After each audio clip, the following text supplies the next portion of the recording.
নমস্কার, আমি কৌশিকী ঘোষাল। আজকে ভাষা দিবসের দিন কবি অপূর্ব দত্তের একটি লেখা কবিতা বাংলা টাংলা আপনাদেরকে বলে শোনাব। অ্যানুয়ালের রেজাল্ট হাতে বাড়ি ফিরল ছেলে। মা বলল, কোন পেপারে কত নাম্বার পেলে? হিস্ট্রিতে মম 84, ম্যাথসে 90।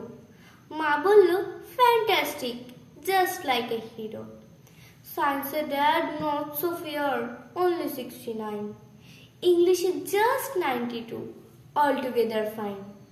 Geography paper তো 100 ডুবিয়ে দিল বেঙ্গলিটাই, very poor grade. ছেলের মাথায় হাত রেখে মা ঠোঁট বেঁকিয়ে বলে, never mind, বেঙ্গলিটা না শিখলেও চলে। বাবা বলল, বেশ বলেছো বঙ্গমাতার কন্যে, বাংলা টাংলা আমার মতো অশিক্ষিতের জন্যে।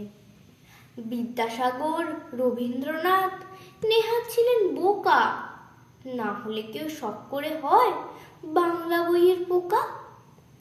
মা বলল, চুপ করো তো, ওর ফল্টটা কিসে? স্কুলে কেন বেঙ্গলিটা পড়ায় না ইংলিশে? নমস্কার।